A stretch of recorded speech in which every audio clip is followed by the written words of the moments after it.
Hi guys, TotallyDubbed here, and today I'm doing a video review on the Edifier TWS5.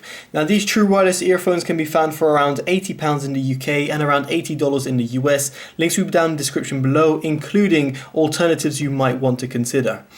Now in the box what you'll find is the earphones themselves, a charging case with the earphones as well, with silicone tips, and then you've got small and large silicone tips as additional extras, and then you've got a micro USB to USB cable to charge the actual charging case. Now the charging case gives you around 32 hours of additional battery life. When I say additional battery life, it's 24 hours, whilst the earphones themselves last for around 8 hours on a single charge. It's great, but it's not as good as some of its competitors, such as the creative Outlier Air, which will offer a longer battery life.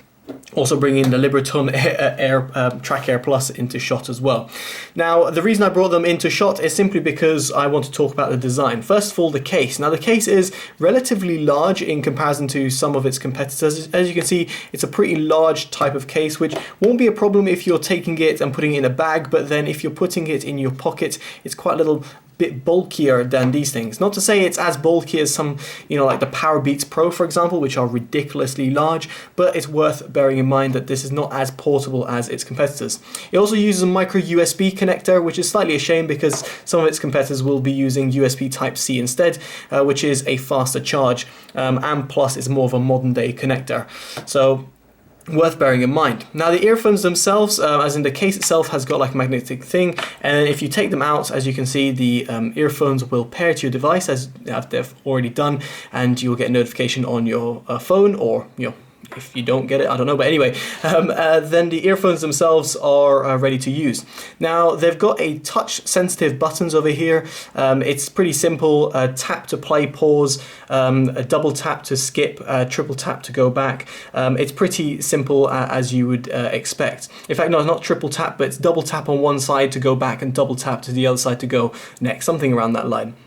Now the earphones themselves don't look particularly stylish in my opinion, specifically because they're £80 or $80 earphones. As you can see, they've got a very glossy type of look, which doesn't really look as appealing as something like the creative Outlier Air, at least in my opinion, which I find this is a little bit more, I don't know, subdued in terms of look.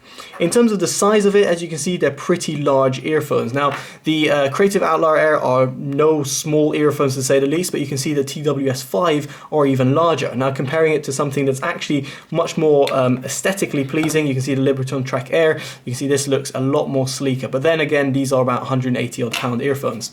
So in terms of the design itself, it doesn't really lead itself to be great for sports, nor in terms of if you're using them when you're cycling around, because they're going to attract a lot of wind noise. So it's worth bearing in mind that these earphones are not really made for sports, and I actually read a few Amazon reviews which actually kind of made me laugh, some of them, but other people were saying it's not made for fitness, and I would totally agree with them because they're not exactly heavy, but they're pretty large, so they can easily fall out. And given that their design is made of like a glossy plastic material rather than like a matte type of finish, it means that they're more likely to fall out as well due to just sweat. And as disgusting as that might sound, but it's very true. Now, in terms of the ear tips, they're silicone, as you might expect, and they've got the nozzle at the end. Nothing overly exciting there or interesting to talk about. Now, in terms of Bluetooth, what's quite nice about these is they have the aptX codec, so at least on my Android phone I was able to use the aptX codec. I had no sort of video lag issues. Given the fact it's using the Qualcomm chip, it means that the latency issues were pretty much, non-existent. Now, these do say they have the CVC noise reduction for better mic quality, at least that's what Edifier say on their website. Very much similar to the TWS1, which is the cheaper £50 variant. I would say they're not exactly amazing for call qualities, but they're going to be there, and they're going to be decent-ish. So these ones seem to be a little bit better, but I'm not sure if that's because the size of them and therefore the microphone's placed a little bit further out. But anyway, it's not incredible for calls. I would rely on your smartphone instead, but worth bearing in mind that that's what Edifier kind of claim. Now the earphones have also got an IPX5 rating, which means they're splash proof. Yes, you can't submerge them, but if there's a bit of rain that goes or a little bit of water that drizzles on top of them, then that's not going to be a problem whatsoever, so worth bearing that in mind. Other than that, in terms of Bluetooth range, these have a fantastic range. I had over 10 to 15 meters through walls. I had no issues whatsoever using them. In terms of that, that also means that in terms of the wireless connection between the two earbuds themselves is also good.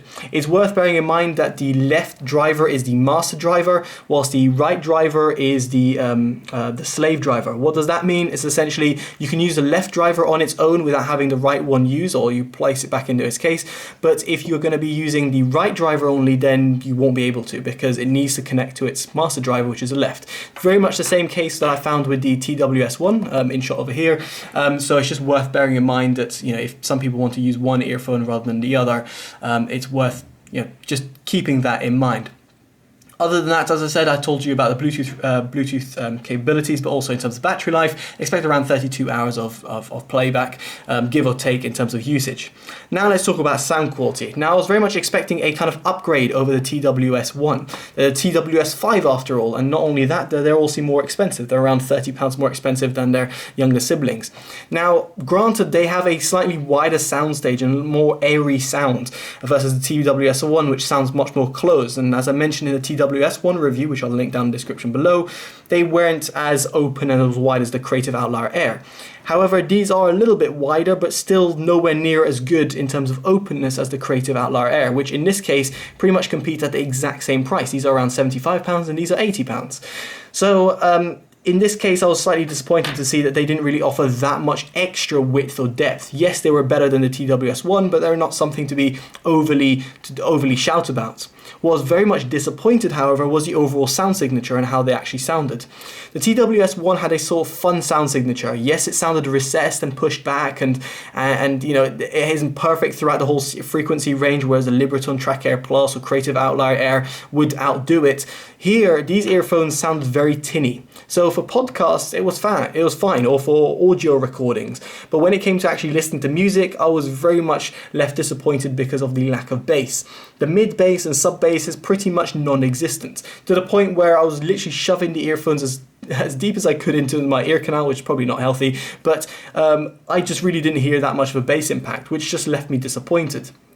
On top of that, the overall mid-range isn't exactly great. It's not exactly forward or perfectly forward sounding. It's still recessed, and the highs sound a little bit over sibilant, whilst with the TWS1, yes, they weren't sibilant, and yes, they were rolled off, but they were kind of a fun sound to listen to.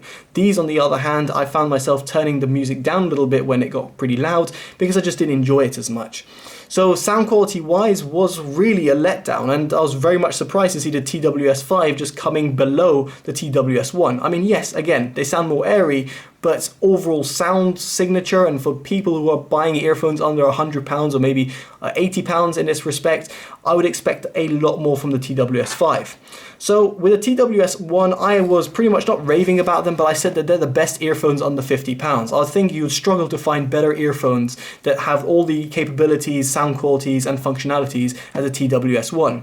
However, for £80, these earphones I wouldn't even recommend for £50. Let's put it that way. The TWS5 are earphones I wouldn't recommend for £50. I'd buy the TWS1 instead. If you're looking for the best earphones under £100, look at the Creative Outlier Air instead. They're far better in terms of sound quality, same sort of functionalities, last better battery life, and they've got more modern day connectivity with a smaller, more sleeker case. So they're the all-round much better earphones. And of course, if you've got the budget, then you know, go up to the Track Air Plus, which are to me the definition of true wireless earbuds with their case and design and everything. So there we go. That's been an honest review of the Edifier TWS5. Hopefully you've enjoyed this honest, unbiased, unpaid review. If you have, make sure you give it a like, subscribe, favorite and share, as it always helps the channel grow. Let me know in the comments below what you think of the TWS5. If you own it or if you don't own it based on this video, let me know. Alright guys, I've been Totally Dubbed. Take care and bye-bye.